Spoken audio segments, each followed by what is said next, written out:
Continuando con nuestras clases teóricas, siempre orientadas al tema de atención, o en todo caso al área de atención primaria en salud, entramos no muy en profundidad, pero tampoco vemos las cosas de manera superficial, ¿no? Un término medio. Entonces, bueno, nos toca hablar ahora de los tumores benignos de ovario y intentaremos que a lo largo de esta clase además haremos un complemento con el cáncer de ovario. Comencemos pues. Cuando hablamos de tumores benignos de ovario, tenemos que diferenciarlos de estos que están acá, que son los quistes disfuncionales de ovario. Ya su nombre lo dice, ¿no? Son de hecho fisiológicos, pero algo pasa en esa función fisiológica para que muchas veces sean confundidos con tumores. Aquí el término es distinto. Entonces, propiamente los tumores benignos de ovario tenemos de tres tipos: los derivados del epitelio celómico, los derivados de las células germinales y los derivados del estroma ovárico. Estos no entran dentro de estos tres, pero es importante que los toquemos un poco porque generan confusión y muchas veces son confundidos con alguno de estos y no es el caso. Entonces, para eso lo mejor es pues empezar a hablar de ellos, ¿no? Los quistes funcionales de ovario. Tenemos de dos tipos. Tenemos por un lado los quistes foliculares y tenemos por otro lado los quistes de cuerpo lúteo. Foliculares, ya se imaginarán que tienen que ver con los folículos, por lo tanto, dentro de la parte fisiológica estaríamos hablando de la primera mitad del ciclo ovárico, que es la fase folicular. Ahí es donde va a haber una disfunción, una falla transitoria que va a dar lugar a la formación de estos. Y los quistes de cuerpo lúteo, que obviamente acá por el nombre cuerpo lúteo ya se imaginarán que la nuevamente disfunción se va a dar en esa segunda mitad del ciclo ovárico, que está comandada definitivamente por el cuerpo lúteo, ¿no? Bien, entonces veremos cada uno de ellos. Ninguno de estos dos son patológicos ni pueden considerarse tumores benignos del ovario, pero malignos, pero muchas veces son confundidos y es bueno diferenciarlos porque la mayoría de estos que se ven por vía ecográfica muy frecuentemente son confundidos con tumores benignos de ovario y no lo son. Ok, empecemos con los quistes foliculares. Estos son las estructuras quísticas más comunes encontradas en ovarios, repito, saludables, personas normales, ¿ok? Y que normalmente se las confunden con neoplasias sin que lo sean. Y donde se produce el problema puede ser de dos tipos, ¿no? Pero el problema o la falla está en la maduración folicular, en dos tipos de situaciones. La primera, cuando ustedes saben que cada ciclo, lo habíamos visto en fisiología, maduran una corte de 5 a 10 folículos, dependiendo de la edad, pero solo uno de ellos llega a ser el folículo dominante que finalmente ovulará. Entonces, ¿qué es lo que sucede? Que llega a formarse este folículo dominante, pero por una falla fisiológica transitoria no ovula. Y al no ovularse queda como un quiste, por eso se llama quiste folicular. Esa es una de las fallas. Y la otra de las fallas es, recuerden que uno evidentemente llega a madurar más que el resto de la otra corte. Pero ¿qué pasa con estos otros que al inicio de la fase folicular también maduran? Todos maduran, obviamente uno madurará más que el resto. Pero ¿qué pasa con los otros que maduran? Pues más o menos una vez que se ha seleccionado el folículo dominante, los otros durante esta fase folicular tienden a atreciarse, a desaparecer, a reducir. Pero en algunos casos la otra falla es que uno no reduce, no se atrecia y lo vamos a ver igual como una imagen que contiene líquido que viene a ser un quiste folicular. Esas son las dos fallas que se producen para que se produzcan los quistes foliculares. Como digo, estas situaciones pueden darse en ovarios perfectamente normales o saludables y tienen que ver sobre todo con fallas de tipo personas que se han estresado demasiado por alguna situación muy importante en su vida, la pérdida de un familiar, de una persona amada, tal vez que tienen que afrontar una situación de estrés muy importante, no lo sé, un examen, defensa de tesis, la participación, no sé, en un juego olímpico, etcétera. Y ustedes saben que el estrés produce anovulación, no ovulas. Entonces son ese tipo de situaciones que se dan eventualmente en cualquier ovario y cualquier persona saludable. Digo que es transitoria porque pueden ocurrir en cualquier momento de la vida y generalmente se resuelve de manera espontánea, es decir, en un periodo de 6 a 12 semanas, más o menos, que son 3 meses, esta imagen que seguramente por ecografía se verá como un redondito quístico de diferente tamaño, algunos pueden llegar a medir hasta 8 centímetros, pero normalmente están entre los 3 y 5, pues desaparece de manera espontánea. Y eso es lo que sucede con los quistes foliculares. Esa es la razón por la que no entran catalogados entre los tumores benignos de ovario, porque son quistes disfuncionales que luego volverán a la normalidad por lo general de manera espontánea. Como les digo, puede ocurrir en cualquier momento durante la vida reproductiva, no es de extrañarse ver este tipo de imágenes. La otra situación es el quiste de cuerpo lúteo, si bien son menos frecuentes que estos, y lo que sucede es el resultado de una hemorragia intraquística. Obviamente se los ve durante la segunda mitad del ciclo, es decir, algo así como que ya se produjo la ovulación y recuerden que todo esto se convierte en el cuerpo amarillo. El problema es que al momento de romperse esta superficie ovárica para liberar este óvulo, muchas veces hay pequeños vasos microsangrado que rellenan este contenido de acá y pueden verse pues una imagen un poco irregular, con contenido anecoico, etcétera. Y claro, da la impresión de un quiste de forma irregular, ¿no? Entonces son confundidos con tumores benignos, pero no lo son. Y demás, de la misma manera que los anteriores, suelen resolver de manera espontánea, pero existe un porcentaje muy reducido, menor al 3%, pero existe, en que esta hemorragia que se produce en esta superficie va goteando hacia el peritoneo, obviamente en escasa cantidad, pero ustedes saben que todo goteo al peritoneo produce irritación peritoneal, ¿no? Y muchas veces, bueno, puede ser confundida con una hemorragia intraperitoneal, inclusive han sido confundidos con embarazos ectópicos, ¿no? Que están goteando ahí gotitas al peritoneo y resulta que se trataba de un quiste de cuerpo lúteo. En fin, rara vez ocurre en esos casos extremos. Ahora con el advenimiento de la laparoscopía hace muchos años, pues prácticamente uno ve a través de la camarita en el abdomen y claramente uno puede diferenciar si se trata de un ectópico o un quiste folicular roto para que el procedimiento sea mínimamente invasivo y no se esté procediendo a una laparotomía por una situación de disfunción fisiológica transitoria. Entonces valía la pena discutir estos dos temas que, repito, no entran dentro de los tumores benignos de ovario, pero desafortunadamente son muchas veces confundidos. Entonces, cerrado este tema, podemos irnos ahora sí a entrar en el tema propiamente. Bueno, aquí tienen una imagen de cómo se vería. Este es un quiste folicular, ¿no? Lo vamos a ver en ecografía así, bastante regular, bien redondito, totalmente anecoico por dentro, porque claro, contiene líquido, ¿no? Y este más bien sería un quiste de cuerpo lúteo. Lo ven, está de color negro porque se ha roto en algún lugar, ha sangrado un poquito y esto es sangre, ¿no? Y muchas veces les digo, se confunde con un embarazo ectópico, pero como ven aquí la trompa está perfectamente y en el caso desafortunadamente de ese pobre ovario, pues inocentemente salió sin necesidad real de tener que salir. A Dios gracias a estas situaciones, les repito, con el advenimiento de la laparoscopía, pues ya no se cometen este tipo de conductas extremadamente invasivas, ¿no? Bien, entonces, sin más preámbulos, pasemos al tema, ahora sí. Ok, esta es la estructura de un ovario, todos conocemos esto, ¿no? Que tiene un epitelio que lo recubre, que lo conocemos como el epitelio celómico, ¿no? Que son células epiteliales del ovario, ¿no? Lo recubre totalmente.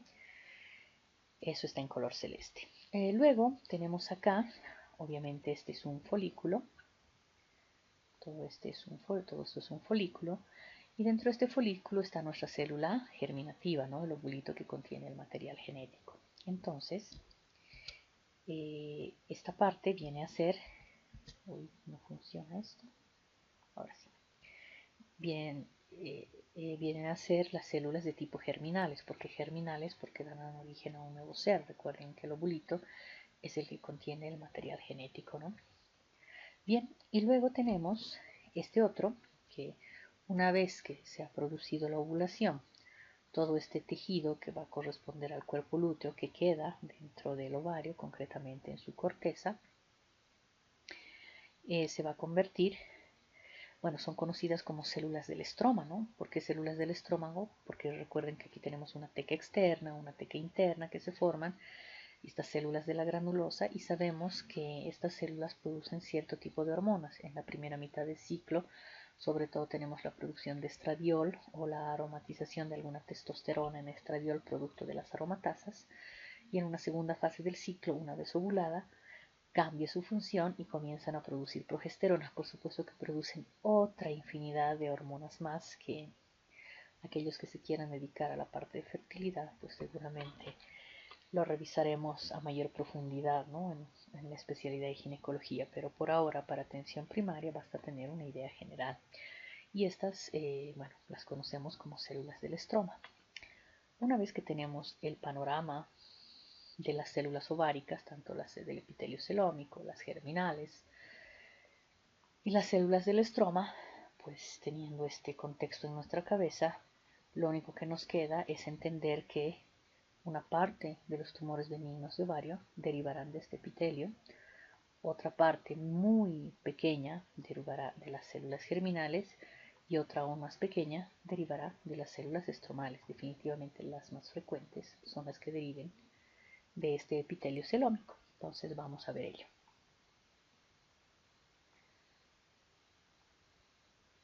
Ok, aquí tenemos los tumores derivados del epitelio celómico, por eso se les llama epiteliales, porque derivan del epitelio celómico. ¿Ok? Dentro de esto tenemos cuatro principales, que son por un lado los serosos, los mucinosos, los tumores endometrioides y el de Brenner. Entre estos, el más frecuente, con un 60% dentro de los epiteliales, son los serosos. ¿Ok? Se llaman así porque contienen un líquido seroso en su interior. Por lo general son uniloculares, es decir, es uno solo, no tiene tabiques dentro por lo general. Algunas veces podemos encontrarlos de manera bilateral, tiene una cápsula muy delgadita, a veces pueden romperse durante la manipulación. Y si bien no existe una edad específica de presentación, pero la mayor parte se encuentran por encima de los 40 años, ¿no? Entre los 40 y 50. Varía un poco con los mucinosos. Los mucinosos, como su nombre lo indica, contienen moco. Suelen ser bastante grandes, a diferencia de estos, suelen crecer mucho. Pueden ser multiloculares, es decir, tienen tabiques en su interior que los separan en múltiples lóculos o espacios. Algunos pueden llegar a crecer muchísimo. Suelen ser, a diferencia de estos, unilaterales, en cambio estos pueden ser bilaterales, estos suelen ser unilaterales. La edad de presentación es gente un poco más joven, ¿no? Están entre los 35 y 50 años y entre todos representan el 20% a 15% de las neoplasias benignas de ovario. Luego tenemos los endometrioides que están muy asociados a la enfermedad endometrial, ¿no? Que todos conocemos, o bueno, la endometritis y demás. Y bueno, estos tienen una edad de presentación lógica en edad reproductiva, especialmente entre los 20 a 30 años, ¿no? ¿Y por qué se llaman endometrioides? Porque al igual que la enfermedad de base, que es la endometriosis, ¿qué es la endometriosis? Es la presencia de tejido endometrial fuera del útero, porque su sitio normal es dentro del útero, concretamente a nivel del endometrio, pero sabemos que la endometriosis consiste en eso, ¿no? La presencia de este tejido endometrial fuera del útero, que puede ubicarse a nivel de las trompas, puede ubicarse a nivel del fondo de saco de Douglas, obviamente puede ubicarse en la superficie del ovario, etc. Entonces, muchas veces estos forman este tipo de tumores epiteliales, pero en la superficie del ovario, y por eso tenemos los tumores endometrioides, pero están, como digo, muy asociados a la endometriosis. Decíamos que se presentan en edad reproductiva, son mujeres jóvenes entre los 20 y 30 años. Obviamente el contenido es chocolatoso porque el endometrio sangra, ¿no? Y coexiste con endometriosis, lo que hablábamos hace un momento. Finalmente, mucho menos frecuente todavía, tenemos estos que son denominados los tumores de Brenner. Este tumor de Brenner es bastante extraño porque si bien se presenta en la superficie del ovario, todo esto es el ovario y aquí tenemos, o sea, el tumor, ¿no?, de Brenner, que si se fijan su consistencia es más cauchosa, muy diferente, ¿no?, al resto del tejido ovárico, son radicalmente diferentes. No tenemos muy claro cómo hacen estas células del urotelio porque revisten los conductos tanto ureterales como vesicales, por eso es urotelio. ¿Cómo llegan estas células a este nivel? Pero el tema es que una vez que llegan y desarrollan algún tipo de tumor, pues bueno, son bastante extraños, se llaman tumores de Brenner, suelen ser pequeños, ¿no? Y esto es muy importante, compuesto por células transicionales del urotelio, que nada tienen que ver con el resto que hemos hablado, pero están clasificados en este acápite. Seguiremos avanzando. Y bueno, ahora vamos a la otra parte que habíamos dicho. El otro lugar de donde derivan los tumores son de las células germinales, ¿no? Entonces, lo que podemos hablar de estos, siempre hablando de tumores benignos inicialmente, que se presentan en mujeres muy, muy jovencitas, entre los 15 y 20 años, normalmente máximo 25, ¿no? Muy, muy jóvenes. Pueden tener tejidos mixtos porque al ser derivados de las células germinativas, recuerden que las células germinativas son las que van a dar origen a un nuevo ser, por lo tanto podrán tener derivados del ectodermo, del mesodermo y del endodermo, ¿no?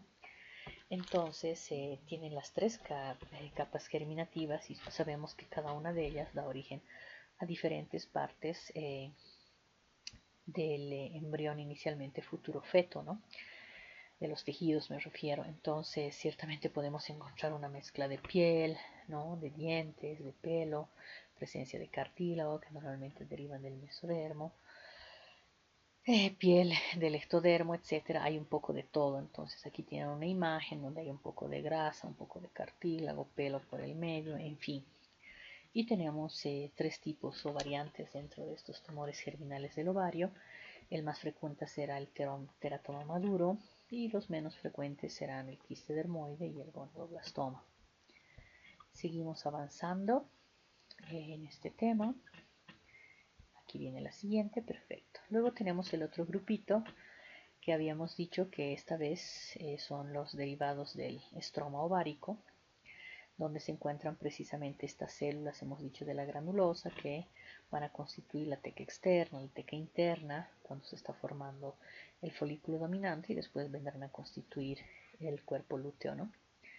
Entonces estos se presentan sobre todo en personas mayores, alrededor de los 50 años, y según el tipo de la célula que esté involucrada, pues producirán alguna elevación específica de cierta hormona, ¿no? Por ejemplo, los tecomas se caracterizarán sobre todo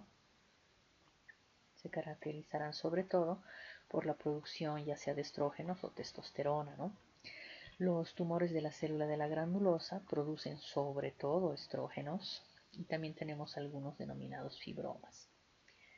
Ok, entonces con eso yo creo que habríamos visto de manera general de dónde deriva cada uno de estos tumores benignos de ovario, ¿no? De qué capa, y hemos visto que los más frecuentes son definitivamente los derivados del epitelio celómico. En cuanto a los signos y síntomas, en líneas generales podríamos decir que a más grande el tumor, obviamente mayores serán los síntomas y los signos. Para ponerla fácil, ¿no? Un tumor de unos 5 centímetros, pues es muy probable que no dé mucha sintomatología, ¿no? Porque es pequeño. No pasará lo mismo con un tumor de unos 10 centímetros, donde ya la situación se hace, inclusive uno tiene una sensación de peso en la pelvis. Como recordemos que los intestinos, tanto delgado como grueso, el colon ascendente, descendente, y los intestinos también, el intestino delgado hace su peristalsis por la cavidad pélvica. Entonces obviamente durante esta peristalsis muchas veces pueden llegar a mover, tocar este, este tumor que ya mide 10 centímetros. Entonces eso va a dar algún tipo de sintomatología, ¿no? Desde digestiva, lo que fuese. Y obviamente a más grande, imagínense uno de 20 centímetros, pues ya definitivamente no solo va a ser la sensación de peso, puede interrumpir el tránsito intestinal, inclusive en las personas muy delgadas ya se va a evidenciar un franco crecimiento del perímetro abdominal a nivel del hipogastrio y la pelvis, ¿no? Prácticamente como un embarazo. Imagínense un tumor de 20 centímetros, pues seguro que se lo va a ver con facilidad en pacientes muy delgadas, especialmente, ¿no? Sensaciones de masa pélvica. Peor aún si se trata de temas de temas endometriósicos, obviamente habrá bastante dolor durante la menstruación, bueno, dependiendo del caso. Pero ¿a qué va toda esta explicación? ¿A qué lógico? A mayor tamaño, pues mayor signo-sintomatología. Entonces, la signo-sintomatología será lo que estaba comentando en su momento, dolor abdominal pélvico, que será intermitente, especialmente estos que ya miden más de 5 centímetros, ¿no? Con la peristalsis intestinal, como les digo, a veces son empujados y pueden torcerse y ahí viene un dolor exquisito, ¿no? Por torsión, según la posición. Sensación de masa pélvica, crecimiento del perímetro abdominal, todo tiene que ver con el tamaño. Por supuesto, habrán trastornos gastrointestinales cuando la masa es muy grande, lo que les decía, náuseas, sensación de saciedad porque no hay una buena peristalsis, etcétera, ¿no? Trastornos menstruales, especialmente exceso de vello, acné, etcétera, sobre todo en aquellos casos donde los tumores sean derivados, habíamos hablado del estroma, ¿no? Porque va a ir en aumento las hormonas que normalmente se producen acá. Eso en cuanto a la signosintomatología. ¿Qué exámenes auxiliares nos ayudan para este tema? Definitivamente el más importante, yo diría casi el gol estándar en estos casos, viene a ser la ecografía, ¿no? Y de preferencia si es la ecografía transvaginal, pero también la abdominal ayuda. Este es el examen de mayor utilidad porque no solamente nos va a permitir la caracterización, ¿no?, de la tumoración, y nos va a dar datos muy importantes, como por ejemplo si se trata de un tumor sólido, ¿no?, como sobre todo sucede con los derivados de la granulosa, o si es mixto, ¿no? Estos famosos teratomas suelen ser mixtos, tienen una parte quística con líquido y otra parte sólida. En cambio, los serosos, mucinosos, normalmente son anecoicos, no tienen eco, se ven negros, son quísticos, obviamente. Nos pueden mostrar si se trata de una masa, un tumor único, hacia un solo lado, o si están hacia los dos lados, bilaterales. Nos permite ver si son multiloculados o uniloculados, es decir, de una sola cavidad o varias cavidades, si existen tabiques, etc. La ecografía definitivamente es un instrumento terriblemente útil para el diagnóstico, ¿no? Nos dan además la característica de la cápsula, ya con los nuevos ecógrafos funcionantes que tenemos ya hace más de 10 años que tienen tan desarrollado el tema de la flujometría Doppler. Nosotros podemos ver inclusive qué cantidad de sangre le llega a este tipo de tumores para más o menos orientarnos hacia la benignidad o malignidad de los procesos. Se pueden observar si existen papilas o cualquier tipo de componente mixto, heterogéneo, en fin. Por lo tanto, la ecografía es definitivamente el examen más útil. Luego tenemos los marcadores tumorales, que la verdad son muy inespecíficos. Los mencionamos por decoro, pero en realidad no es que sean muy útiles para el diagnóstico. El CA125 sirve sobre todo para los serosos, pero tenemos que entender que el CA125 puede elevarse en cualquier situación que afecte a los derivados del epitelio celómico, y tenemos que recordar que la superficie del ovárico no es el único derivado del epitelio celómico. En realidad todas las serosas del abdomen, la serosa que recubre el útero, la serosa que recubre las trompas de falopio, la serosa que recubre toda la cavidad peritoneal, son derivados celómicos. Entonces cualquier situación que afecte, basta una inflamación del hígado, por ejemplo, o una peritonitis, un embarazo ectópico, ¿no?, que va a hacer que la serosa de la trompa se ensanche, se inflame, se estire.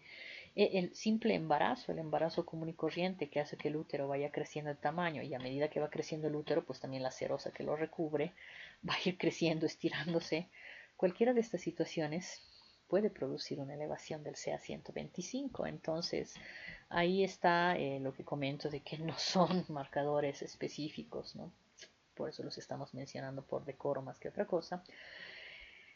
El CA19.9 funciona más o es un mejor referente para los derivados mucinosos, pero como les digo, ¿no? La elevación tiene que ser muy importante para pensar en un proceso neomaligno. Estoy hablando más de 300. Generalmente elevaciones, el número normal de esos es 35 miliunidades por miliunidades internacionales por ml. Pensar una elevación de 60, 80, 90 son procesos benignos. ¿Cuándo pensamos en procesos malignos? Cuando realmente superan los 300, 400, 500.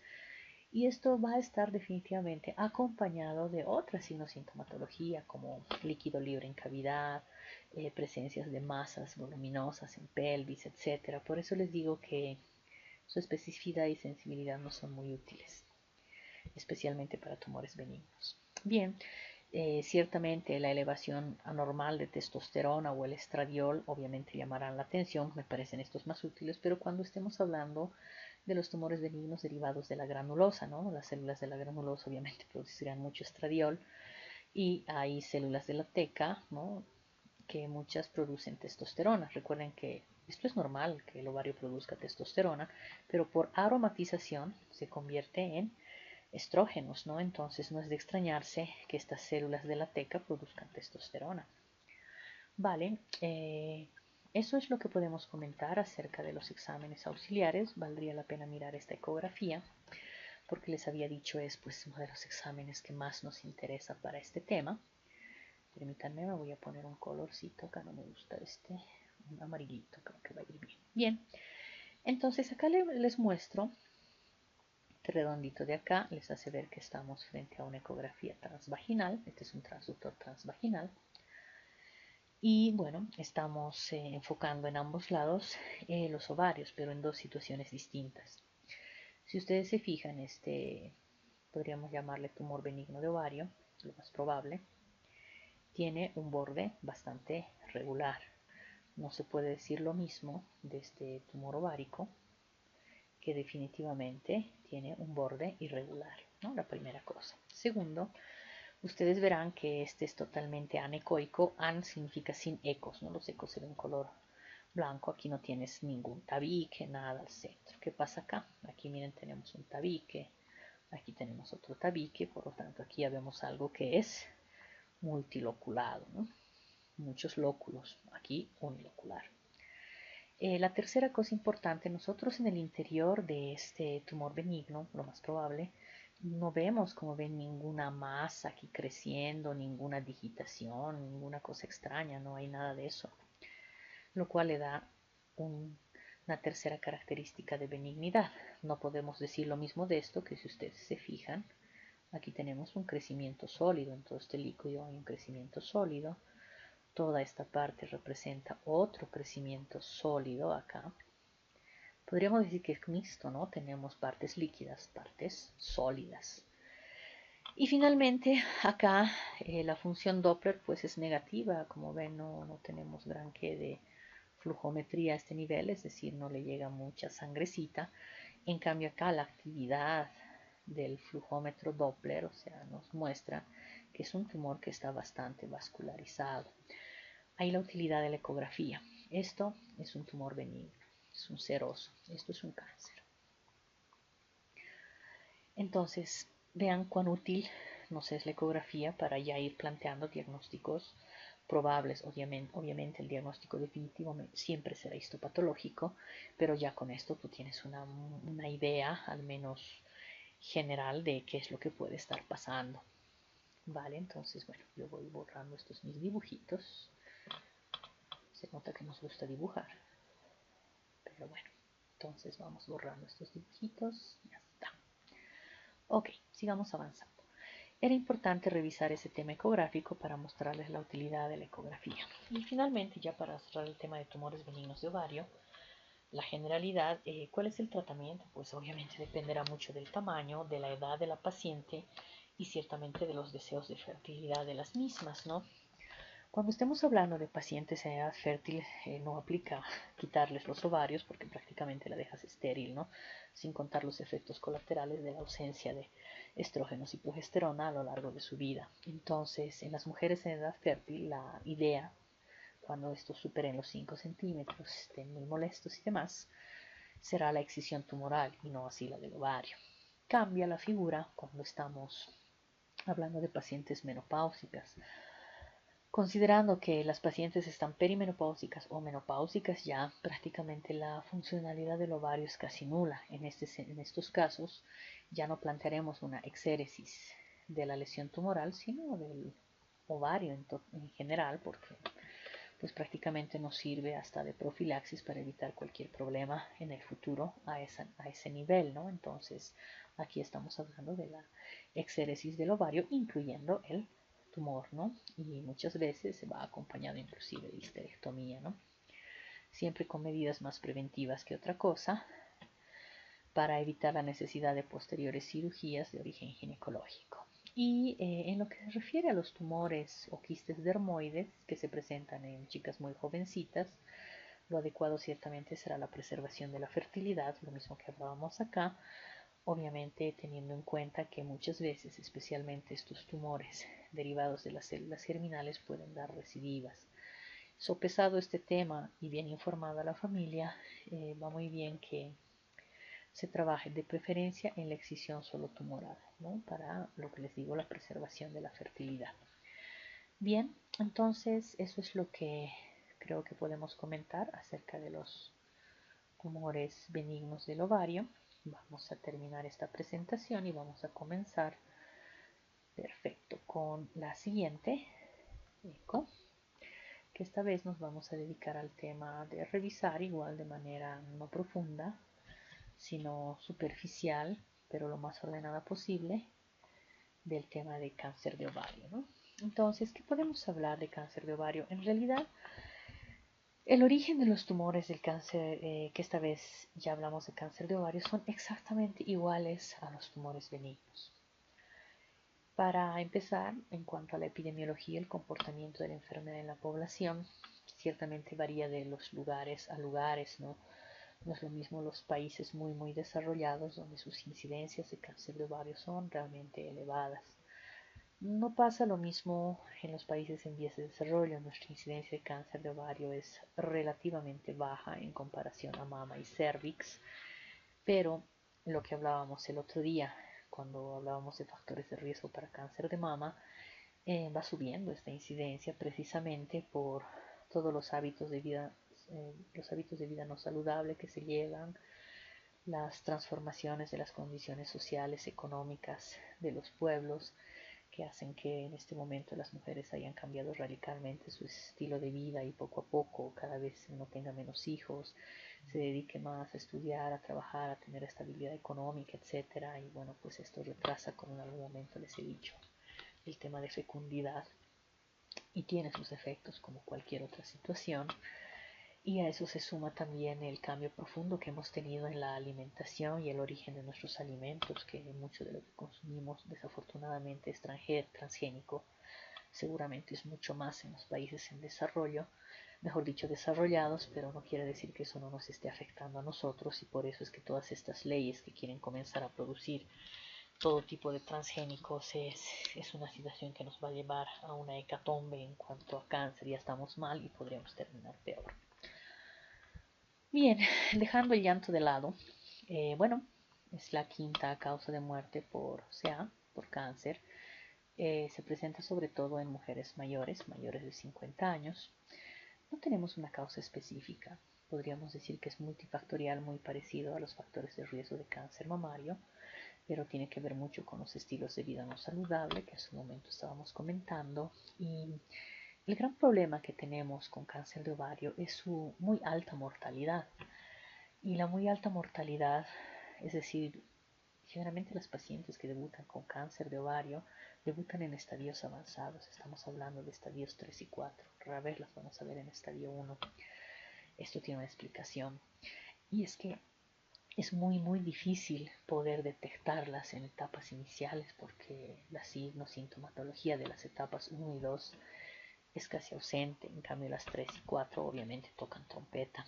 Entonces ahí está uno de los grandes problemas con cáncer de ovario, que inclusive los países industrializados no han podido superar, porque a diferencia de, por ejemplo, cáncer de cervix, que tenemos una prueba de tamizaje, que es el bendito citológico o Papa Nicolau, asociado mucho más ahora con las pruebas de PCR e hibridización para poder detectar los tipos de virus oncogénicos, pues prácticamente desde el momento que se detectan las lesiones hasta el momento que propiamente se convierten en un cáncer, nos da una ventana muy amplia para la detección en cáncer de cervix, con el advenimiento de un buen uso de la mamografía como prueba de tamizaje, acompañado de otras pruebas como la ecografía. Es igual, nos abren ventanas en estos dos cánceres para poder detectar estas dos patologías a nivel en etapas iniciales. No pasa lo mismo con el cáncer de ovario. El cáncer de ovario es un dolor de cabeza en los países industrializados y por supuesto nosotros ni qué decir cuando se presenta. Los vemos siempre en estadio avanzado y como les decía, tienen muy mal pronóstico y tienen una muy baja sobrevida. Eso en cuanto a epidemiología, que les puedo ir comentando. Los factores de riesgo son muy parecidos a los del cáncer mamario, la edad, ¿no? Pacientes mayores a 50 años. Juega aquí mucho la obesidad porque el índice de masa corporal mayor a 30, ciertamente existe un aumento, ¿no?, de la circulación aparentemente de estrógenos, exoestrógenos que llamaríamos, ya que no están producidos propiamente a nivel del ovario, sino también se producen a nivel de la grasita. La nuliparidad, el no haber tenido hijos, aumenta el riesgo. También los temas como síndrome de ovario poliquístico, el uso de medicamentos para inducir la ovulación, como el citrato de clomifeno. Más aún se han estado haciendo este tipo de tratamientos que tienen que ver mucho con la fertilización in vitro por más de un año o en repetidas ocasiones. El uso de terapia de reemplazo hormonal en menopausia, sobre todo cuando es a base solamente de estrógenos, ¿no?, por más de 5 años, pero tiene que hacer este uso. Obviamente la herencia y la familia cuentan mucho, las mutaciones de los genes que habíamos visto el otro día, los BRCA1, BRCA2, el síndrome de Lynch, etc. Alimentación predominante de grasa animal por el tema que hemos hablado de las carnes elaboradas, transgénicos, etc., ¿no? Tabaco, alcohol. Entonces se juntan muchas cosas para que se gatille uno de estos problemas, pero estas cosas en estos tiempos pues se juntan muy fácilmente. En cuanto a los orígenes, son exactamente los mismos que los que habíamos visto para patología benigna, con la diferencia de que esta será su versión maligna, ¿no?, su versión oncológica, su versión agresiva, su versión cáncer. Pues los orígenes son las mismas. La mayoría derivará, por supuesto, del epitelio celómico, ¿no?, la capita que recubre el ovario. Otro tanto derivará de las células germinales y muy raras. Estas dos últimas son realmente extrañas, pero bueno, existen. Derivarán de las células del estroma. Prácticamente en eso no, en cuanto a sus orígenes, no varía tanto. Hablemos del primer grupo, que son los tumores epiteliales, ¿no? Se originan de las células que cubren la superficie externa, hemos dicho del ovario. Luego tendremos células germinales y las células estromales, ¿no? Las germinales se originan de las células que producen los óvulos y las estromales de todo ese tejido estructural que sostiene el ovario y ciertamente producen las hormonas, especialmente estrógenos, progesterona y derivados de ese tipo de células. Aquí tenemos un cuadrito que nos resume prácticamente todo el tema de cáncer de ovario. Como ven aquí, las epiteliales del epitelio celómico, veamos el porcentaje, 90% son derivados de estas. Y tal vez esta es la parte que en lo personal creo que es la más interesante para atención primaria en salud. Me guardaré estas germinales y los derivados de los cordones sexuales, ciertamente para los que quieran realizar la especialidad en el área ginecológica.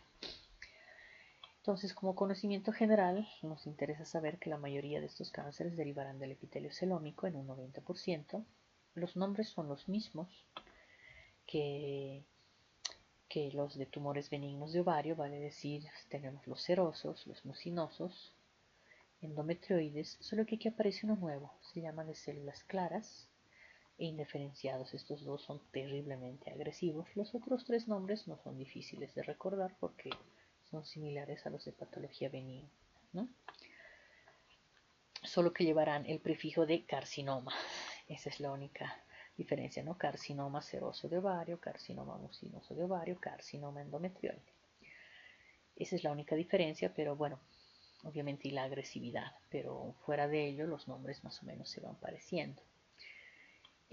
Solamente para darnos un ojito a los germinales y a los de los derivados de los cordones sexuales o estromales, igual es su versión maligna, ¿no? Aquí será, en patología benigna era teratoma maduro, aquí será un teratoma maduro, aquí tendremos el disgerminoma y tumores del seno endodérmico. Y en lo que se refiere a los derivados estromales, tenemos aquí tumores de la célula de la granulosa, muy parecidos a los anteriores. Tenemos los fibromas, los tumores de la célula de Sertolio Leydig, que ya reciben el nombre de andro, porque obviamente estas células, recuerden que están también en el testículo, por eso se llaman androblastomas. Y los ginandroblastomas, que son un mixto. Como les digo, esta parte la voy a dejar un poquito de lado porque creo que va más para especialidad y no interesa tanto en atención primaria en salud, y desarrollaremos estos de acá, que son los derivados del epitelio celómico. Bien, sigamos avanzando. Sabemos que entre estos, igual que en benignas, el más frecuente es el de tipo seroso. El gran problema, y les había dicho el reto al mismo tiempo, es que no tienen signos y síntomas precoces y tampoco tiene un método de screening, lo que también había hablado hace un momento, ¿no? Se presentan sobre todo en personas mayores de 50 años y la mayoría de estos, sobre todo en personas mayores de 65, el 60% de ellos, y tiene muy mala sobrevida. La sobrevida a los 5 años está entre el 15 y 35%, obviamente dependerá del estadio. A estadio más avanzado, pues menor sobrevida. Este es el promedio de sobrevida en general. Seguimos avanzando. ¿Qué más les puedo contar acerca de cáncer de ovario? Concretamente estamos hablando de los derivados del epitelio celómico. Cuando comienzan a aparecer los síntomas, les decía que estamos hablando de etapas generalmente avanzadas, ¿no? 3 para arriba. Entonces, obviamente habrá una sensación de peso en la pelvis por el crecimiento tumoral, dolor en la parte baja del abdomen, porque claro, al ir creciendo comienza a empujar las estructuras que están alrededor e invadirlas en otros casos. Recuerden que a diferencia de los tumores benignos, esto es invasivo, por lo tanto invade y desprende sus células cancerígenas en toda la cavidad pélvica y posteriormente en toda la cavidad abdominal. Muchas veces podemos tener o estar asociados a hemorragias vaginales. Hay un aumento o pérdida de peso en algunos casos, periodos menstruales anormales, muchas veces dolor de espalda sin ningún tipo de explicación que va empeorando con el tiempo, y síntomas gastrointestinales como gases, meteorismo, ¿no? Náusea, vómito, pérdida del apetito, que tiene que ver con la diseminación por lo general de estas células neoplásicas a nivel de todo el abdomen, a nivel del mesenterio, a nivel del epiplon, y esto hace que se formen verdaderos tumores a nivel de estos del epiplon y demás, y dificultan una digestión adecuada y una peristalsis adecuada tanto del delgado como del grueso. Entonces obviamente los trastornos gastrointestinales son severos y se presentan sobre todo, como les decía, en estadios 3 y 4. Bien, eso en cuanto a la sintomatología. Bueno, acá, ¿qué nos sirve para el diagnóstico? Pues nuevamente la ecografía viene a ser nuestro instrumento más útil, porque como vimos en el anterior, en el ejemplo que les di cuando estábamos hablando de los tumores benignos, al lado les había puesto la imagen ecográfica de un cáncer, ¿no? Entonces, definitivamente la diferencia entre uno y otro es abismal en cuanto a comportamiento, aparte que la ecografía no solamente nos sirve para visualizar el tumor a nivel de la pelvis, sino también nos da un complemento extra como la presencia de ascitis, que es líquido libre en cavidad abdominal, una característica muy frecuente del cáncer de ovario, o tumores de tipo mixto que han visto, ¿no? Que tienen partes sólidas, partes líquidas y demás. Acá el CA125 puede convertirse Una herramienta útil, pero repito, para nosotros pensar en patología neoplástica maligna, los niveles tienen que estar altos, generalmente por encima de 600, 650 unidades internacionales por ml.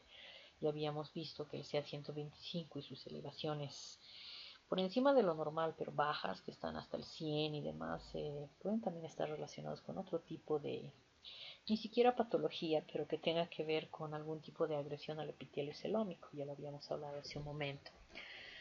La TAC contrastada será muy útil, nos permite ver la presencia de líquido libre en el abdomen, la presencia de otro tipo de metástasis, ya sea a nivel del pulmón, a nivel de los diafragmas, del hígado, nos permite tener una buena visualización del epiplon a nivel del abdomen para ver si tiene o no depósitos importantes de las células neoplásticas, etc. Está muy bien la TAC. El CA19-9 será útil cuando estemos hablando de tumores de tipo mucinoso, pero repito, ¿no? Los niveles tienen que ser realmente altos para poder orientarnos. Y finalmente el tratamiento. Pues en realidad el tratamiento se basa en dos pilares en este momento, que es la quimioterapia bueno, y el tratamiento quirúrgico, que van por lo general, se ayudan, ¿no? Se complementan. Los estadios 1 y 2, sobre todo, tendrá una fuerte influencia la parte quirúrgica, siempre y cuando ésta pueda lograr una citorreducción adecuada, citocélulas, reducción de las células tumorales.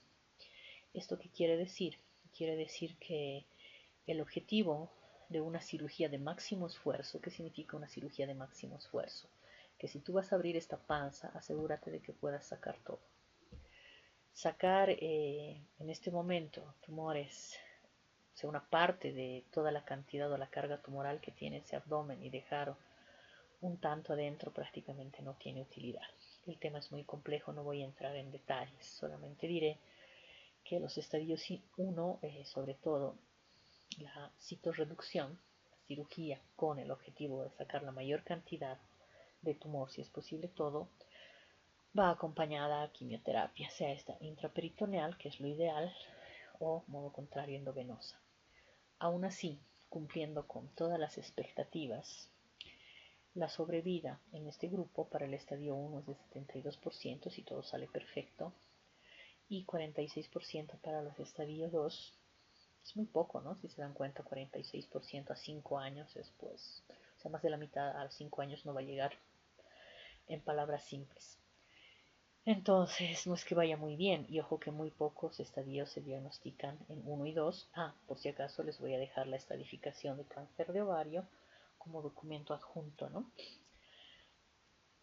¿Qué pasa con los estadios 3 y 4, que es donde normalmente debutan las pacientes? Acá prácticamente la cirugía deja de ser muy útil porque en realidad es muy difícil lograr una citorreducción completa en estos estadios, es decir, la carga tumoral es demasiado grande, demasiado pesada, se requiere no solamente un equipo quirúrgico muy entrenado en el tema, porque a veces es necesario realizar lo que les decía, cirugía de máximo esfuerzo, que de repente hay que estar haciendo un stripping diafragmático, que es sacar prácticamente toda la cobertura del diafragma. Muchas veces requieren la exéresis de pedazos de hígado cuando tenemos en la superficie la presencia tumoral.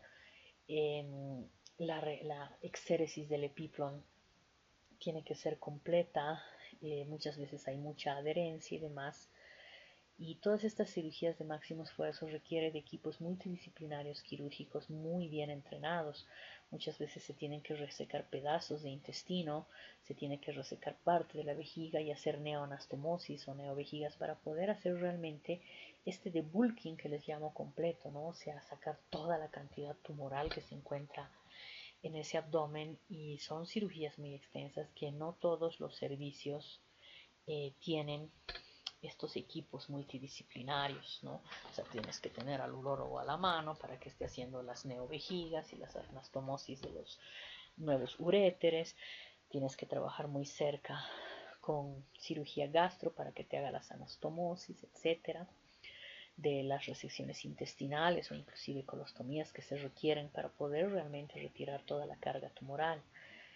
Y es por eso que estos estadios 3 y 4 tal vez de inicio se comienza con quimioterapia, que ha sido, podríamos decir, la mejor versión para estos estadios, y posteriormente que la quimioterapia ha logrado, especialmente la intraperitoneal, hacer algún tipo de control de toda esta carga tumoral intraabdominal, ahí ya la cirugía de intervalo que se conoce podría ser una alternativa, es decir, terminar de sacar todo lo que la quimioterapia tal vez no haya logrado.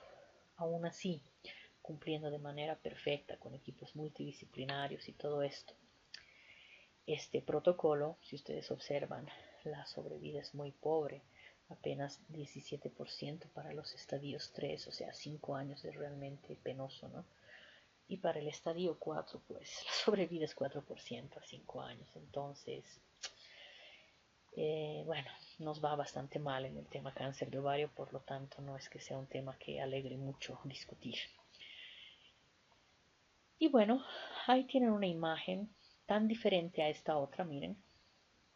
Esta es un tumor benigno de ovarios, un seroso, como ven es redondito, circular, brilloso, no tiene lóculos, papilas, nada. Y si vemos ese, pues es horroroso, ¿no? O sea, la diferencia se ve al tiro, ¿no? Totalmente irregular, generalmente está compuesto por una parte sólida. Todas estas papilas van desprendiendo células en toda la cavidad peritoneal. Miren cómo ya ha tomado toda esta trompa, el otro ovario, la superficie del útero. Obviamente esto ha diseminado por todo el peritoneo. Es muy diferente el comportamiento, ¿no?, de los tumores benignos y malignos del ovario. Y hablando de lo que les decía, ¿no? La diseminación, ¿cómo se disemina? Pues su primera vía de diseminación, ojo, ¿no? Por eso está con 5 estrellitas aquí, es la transcelómica. ¿Qué significa? Significa esto, ¿no? Que todas estas células, imagínense, de este tumor, pues se van desprendiendo acá al líquido peritoneal, y el líquido peritoneal circula por toda la cavidad peritoneal, o sea, por todo el abdomen, y es por eso que encuentras tan fácilmente estas células pegadas a los intestinos, a los epíplones, en la superficie del diafragma, en la superficie del propio peritoneo, de la pared peritoneal, la pared abdominal, o sea, la pared peritoneal, ¿no?, que recubre, está llena de células. ¿Por qué? Porque esa es su vía de diseminación transcelómica. Su segunda vía de diseminación será obviamente la linfática, y la última la hematógena. Entonces, este se disemina por todo lado, es un desastre como cáncer. Y bueno, ya prácticamente para terminar este vistazo general, la pregunta es si se puede detectar el cáncer de ovario en etapas tempranas. Pues por ahora es muy difícil. Apenas el 20% de ellos se detecta en etapas tempranas. Hablamos de etapas tempranas, los estadios 1 y 2. Generalmente suelen ser hallazgos casuales.